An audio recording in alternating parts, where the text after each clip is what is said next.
अस्सलाम वालेकुम। मैं अफसर मैसूरी। नाजरीन इकराम, हिंदुस्तान की जंग आजादी में मुसलमानों का किरदार।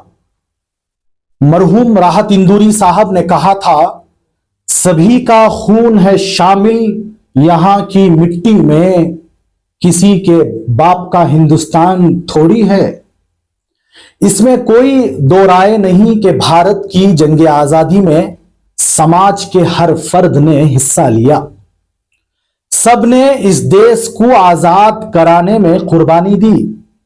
इस धरती को अंग्रेजों के जाल से बचाने के लिए मर्द, औरत, जवान, बूढ़े, अमीर, गरीब और हर धर्म व जात के लोगों ने शिरकत की। मगर इस हकीकत को फरामोश नहीं किया जा सकता कि तन के गोरे मन के कालों से दो दो हाथ करने में पहल मुसलमानों ने की।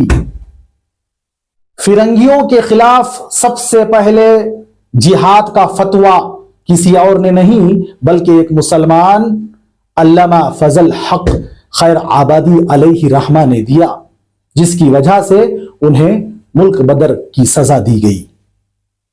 वतन से मोहब्बत निस्फ ईमान है का पैगाम मुसलमानों ने दिया। इनकलाब जिंदाबाद का नारा मुसलमानों ने दिया।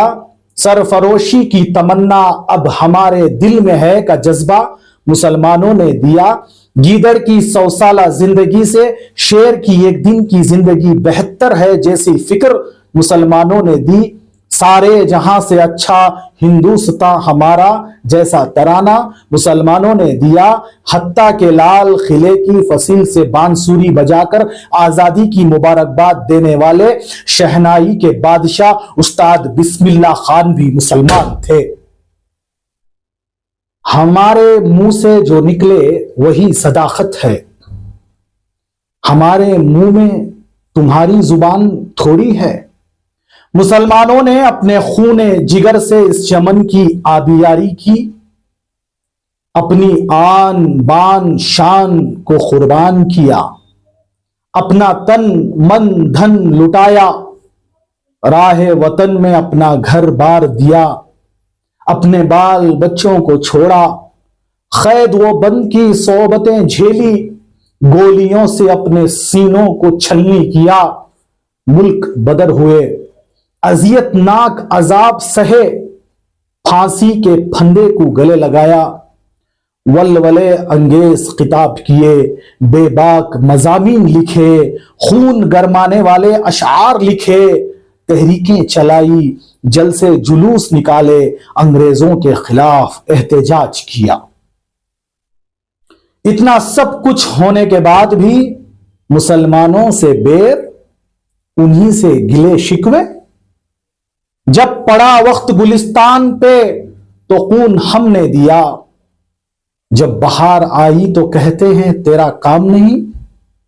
भारत की जंग आजादी में मुसलमानों ने हर महाज पर सीना सुपुर रहे। अंग्रेजों की हर साजिश को बेनकाब किया। उनके हर वार का मुंह तोड़ जवाब दिया।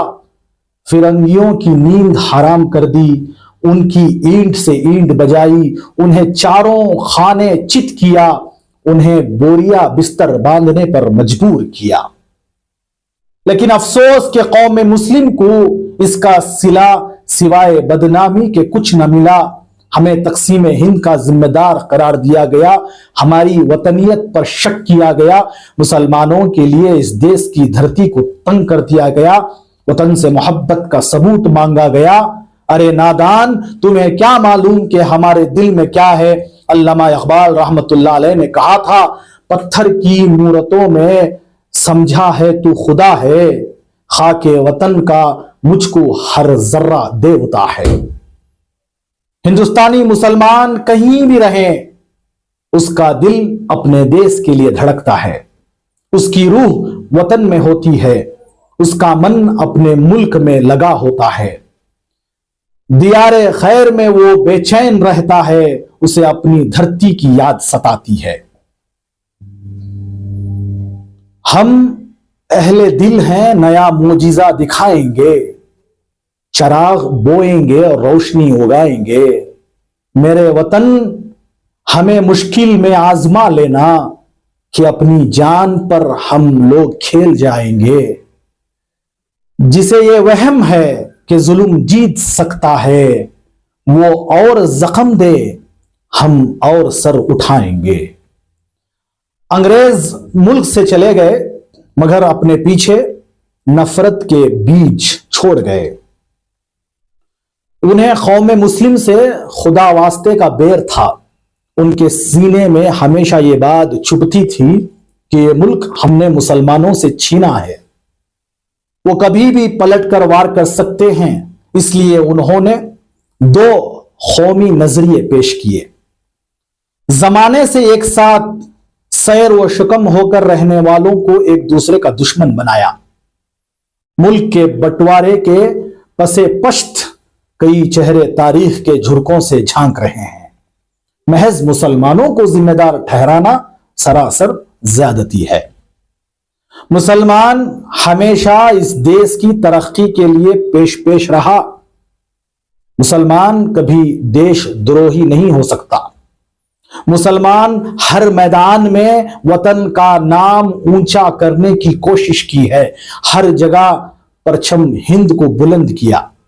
اتنی قربانیاں دینے کے باوجود ہمیں مشکوک نگاہوں سے دیکھا جاتا ہے.